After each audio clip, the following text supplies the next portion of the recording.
ನಟ ಶಿವರಾಜ್ ಕುಮಾರ್ ಕೂಡ ಬೆಂಗಳೂರಿನ ಎಸ್ಎಂ ಕೃಷ್ಣ ನಿವಾಸಕ್ಕೆ ಆಗಮಿಸಿ ಅವರ ಅಂತಿಮ ದರ್ಶನವನ್ನು ಪಡೆದಿದ್ದಾರೆ.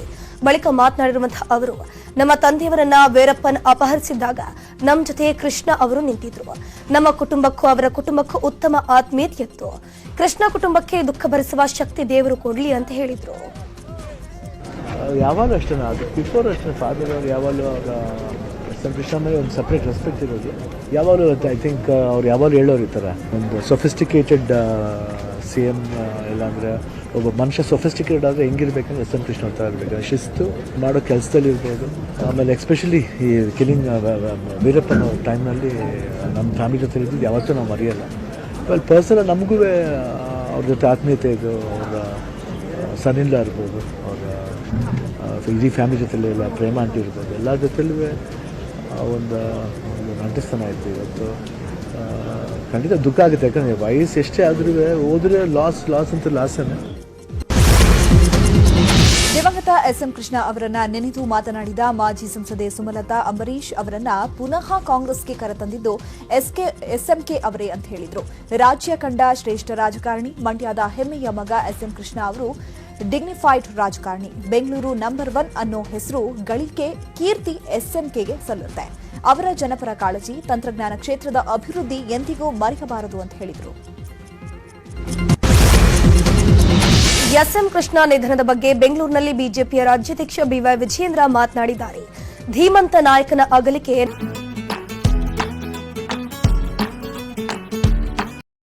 ವಿಜಯೇಂದ್ರ ನೆನಪಿಸಿಕೊಂಡರು. ಈ ನಾಡು ಕಂಡಂತ ಒಬ್ಬ ಧೀಮಂತ ನಾಯಕ, ಮಾಜಿ ಮುಖ್ಯಮಂತ್ರಿಗಳು ಎಸ್ಎಂ ಕೃಷ್ಣ ಅವರ ಅಗಲಿಕೆ ನಮ್ಮೆಲ್ಲರಿಗೂ ಸಹ ಅತೀವಾಗಿರ್ತಕ್ಕಂಥ ಒಂದು ನೋವನ್ನು ತಂದುಕೊಟ್ಟಿದೆ.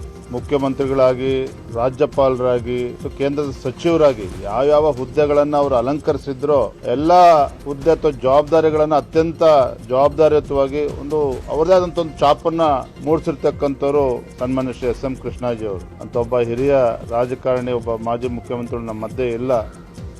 ಕರ್ನಾಟಕ ಅಲ್ಲ, ಇಡೀ ದೇಶದಲ್ಲಿ ಅವರ ಅಭಿಮಾನಿಗಳು ಸಾಕಷ್ಟು ನೋವಾಗಿದೆ. ಆ ಒಂದು ದುಃಖವನ್ನು ಭರಿಸ್ತಕ್ಕಂಥ ಶಕ್ತಿ ಭಗವಂತ ದಯಪಾಲಿಸಲಿ ಅಂತ ಹೇಳ್ತಾ ಅವರ ಆತ್ಮಕ್ಕೆ ಚಿರಶಾಂತಿ ದೊರೆಯಲಿ ಅಂತೇಳಿ ನಾವು ಭಗವಂತನ ಪ್ರಾರ್ಥನೆ ಮಾಡ್ತೀವಿ. ವಿಪಕ್ಷ ನಾಯಕ ಅಶೋಕ್ ಕೂಡ ಮಾತನಾಡಿ, ಸುದ್ದಿ ಕೇಳಿ ಬಹಳ ಆಘಾತ ಆಯಿತು. ಬೆಂಗಳೂರಿಗರು ಎಸ್ಎಂ ಕೃಷ್ಣ ಅವರನ್ನ ಮರೆಯೋಕೆ ಸಾಧ್ಯವಿಲ್ಲ. ಬ್ರ್ಯಾಂಡ್ ಬೆಂಗಳೂರಿಗೆ ಅವರ ಕೊಡುಗೆ ಅಪಾರ. ರಾಜ್ಯದ ಜನ ನೆನಪಿಟ್ಟುಕೊಳ್ಳುವಂತಹ ವಿಶಿಷ್ಟ ವ್ಯಕ್ತಿ ಇನ್ನಿಲ್ಲ ಎಂಬ ಬೇಸರವಿದೆ ಅಂತ ಹೇಳಿದ್ರು.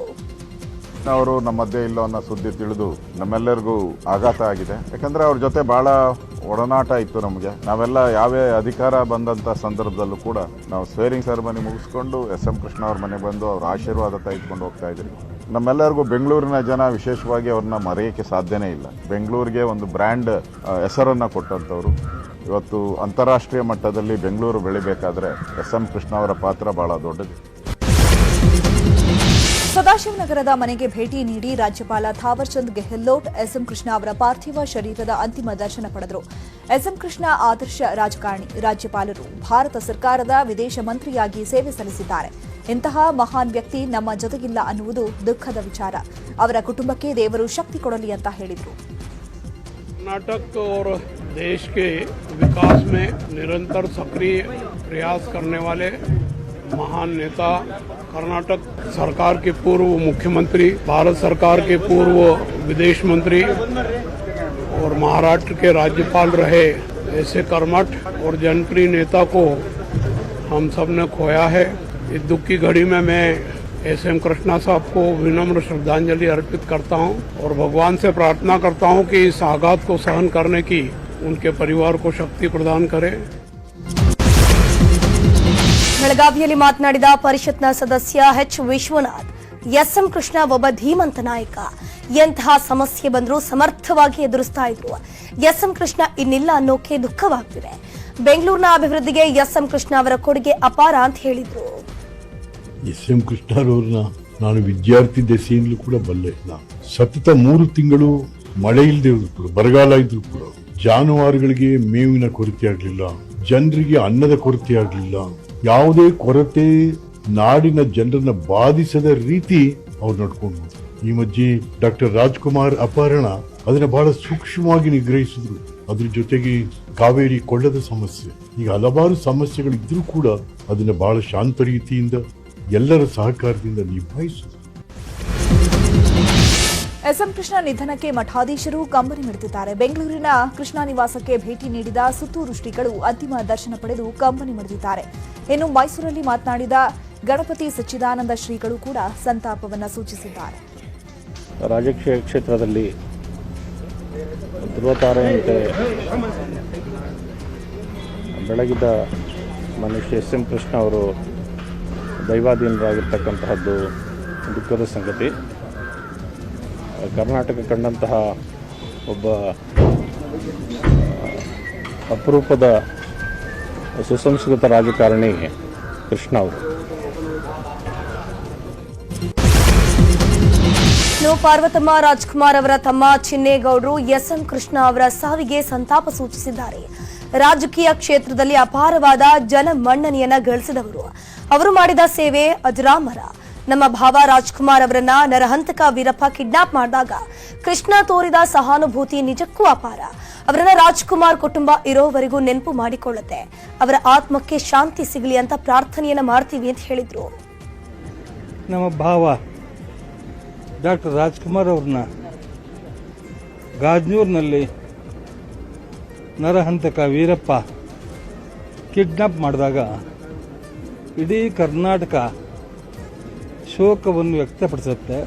ಆ ಸಂದರ್ಭದಲ್ಲಿ ನಮ್ಮ ಅಕ್ಕ ಪಾರ್ವತಮ್ಮನವರು ಗಾಜನೂರಿನಿಂದ ಬೆಂಗಳೂರು ನೇರವಾಗಿ ಎಸ್ ಎಂ ಕೃಷ್ಣ ಗೃಹ ಕಚೇರಿ ಬಂದಾಗ ಎಸ್ ಎಂ ಕೃಷ್ಣ ಅವರು ತೋರಿಸಿದಂಥ ಒಂದು ಔದಾರ್ಯ, ಮಮತೆ, ಅದನ್ನು ಇವತ್ತೂ ನಾವು ಮರೆಯೋಕ್ಕಾಗತ್ತೆ. ಮಾಜಿ ಸಿಎಂ ಎಸ್ಎಂ ಕೃಷ್ಣ ವಿಧಿವಶ ಹಿನ್ನೆಲೆ ನಾಳೆ ರಾಮನಗರದಲ್ಲಿ ಅಂತಿಮ ದರ್ಶನಕ್ಕೆ ಅವಕಾಶ ಮಾಡಿಕೊಡಲಾಗಿದೆ. ಈ ಬಗ್ಗೆ ಜಿಲ್ಲಾಧಿಕಾರಿ ಸುದ್ದಿಗೋಷ್ಠಿ ನಡೆಸಿ ಯಶವಂತ್ ವಿ ಗಿರುಕರ್ ಮಾಹಿತಿಯನ್ನು ಕೊಟ್ಟಿದ್ದಾರೆ. ಬಿಡದಿ, ರಾಮನಗರ, ಚನ್ನಪಟ್ಟಣದಲ್ಲಿ ಸಾರ್ವಜನಿಕ ದರ್ಶನಕ್ಕೆ ಅವಕಾಶ ನೀಡಲಾಗಿದೆ. ಬಿಡದಿಯ ಬಿಜೆಎಸ್ ಸರ್ಕಲ್, ರಾಮನಗರದ ಐಜೂರು ವೃತ್ತ, ಚನ್ನಪಟ್ಟಣ ಗಾಂಧಿ ಭವನದ ಬಳಿ ಸಾರ್ವಜನಿಕ ದರ್ಶನಕ್ಕೆ ಅವಕಾಶ ಕಲ್ಪಿಸಲಾಗಿದೆ. ನಾಳೆ ಬೆಳಗ್ಗೆ 9:30ಕ್ಕೆ ಬಿಡದಿಯಲ್ಲಿ, ಬಳಿಕ ರಾಮನಗರದ ಐಜೂರು ವೃತ್ತ ಹಾಗೂ ಚನ್ನಪಟ್ಟಣದಲ್ಲಿ ಸಾರ್ವಜನಿಕ ದರ್ಶನಕ್ಕೆ ಅವಕಾಶ ನೀಡಲಾಗಿದೆ. ಪ್ರತಿ ಪಾಯಿಂಟ್ನಲ್ಲೂ 15ರಿಂದ 20 ನಿಮಿಷಗಳು ಮಾತ್ರ ಸಾರ್ವಜನಿಕ ದರ್ಶನಕ್ಕೆ ಅವಕಾಶವಿದೆ ಅಂತ ತಿಳಿಸಿದ್ದಾರೆ. ಶ್ರೀ ಎಸ್ ಎಂ ಕೃಷ್ಣ ಅವರು ರಾಜ್ಯದ ಮಾಜಿ ಮುಖ್ಯಮಂತ್ರಿಗಳು, ಅವರು ದಿವಂಗತರಾದ ಹಿನ್ನೆಲೆಯಲ್ಲಿ ನಾಳೆ ನಿಮ್ಗೆ ಗೊತ್ತಿರೋಂಗೆ 4 ಗಂಟೆಗೆ ಸೋಮನಹಳ್ಳಿಯಲ್ಲಿ ಅವರ ಅಂತ್ಯಕ್ರಿಯೆ ಇದೆ. ಶರೀರ ಬೆಂಗಳೂರಿಂದ ಸೋಮನಹಳ್ಳಿಗೆ ನಮ್ಮ ಹಳೆ ಮೈಸೂರು ರಸ್ತೆಯಲ್ಲಿ ಹೋಗ್ತದೆ. ಅದು 3 ಪಾಯಿಂಟ್ ಮಾಡಿದ್ದೀವಿ ರಾಮನಗರದಲ್ಲಿ. ಒಂದು BGS circle Bidadi, Ijoor circle Ramanagara, ಇನ್ನೊಂದು ಗಾಂಧಿ ಭವನ ಸರ್ಕಲ್ ಚನ್ನಪಟ್ಟಣ. ಈ 3 ಜಾಗದಲ್ಲಿ ಒಂದು 15 ನಿಮಿಷ ದರ್ಶನ ಪಡೆಯೋಕ್ಕೆ ಅವಕಾಶ ಮಾಡಿಕೊಡ್ತೀವಿ. ಶರೀರ ಹೋಗ್ತಿರ್ಬೇಕಾದ್ರೆ ಅಲ್ಲಿ ಕಾನ್ವೆ ಹೋಲ್ಡ್ ಆಗುತ್ತೆ.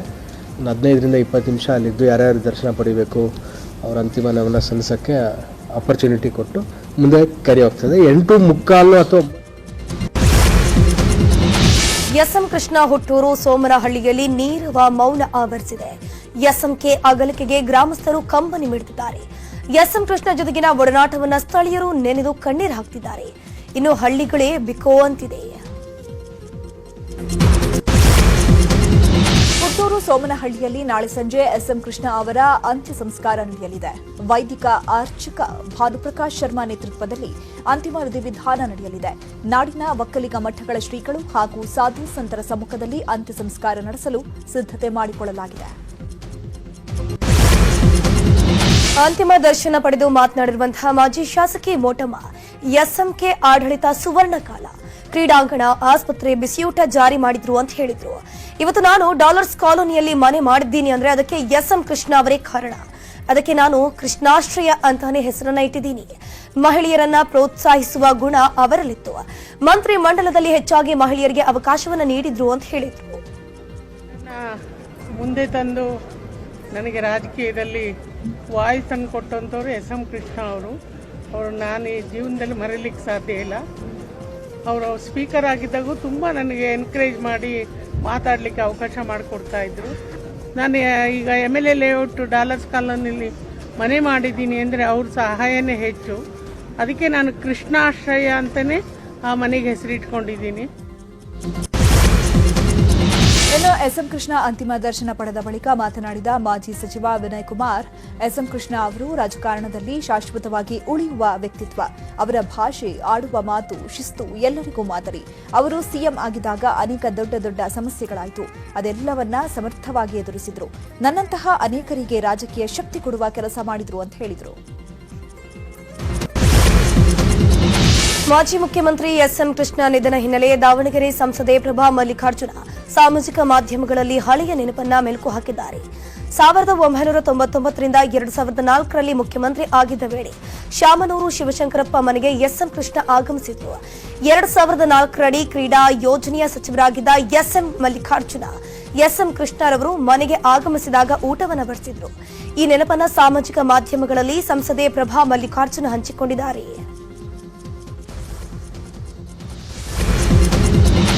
ಸುದ್ದಿ ಮುಂದುವರಿಯುತ್ತೆ ಬ್ರೇಕ್ ಆದ್ಮೇಲೆ.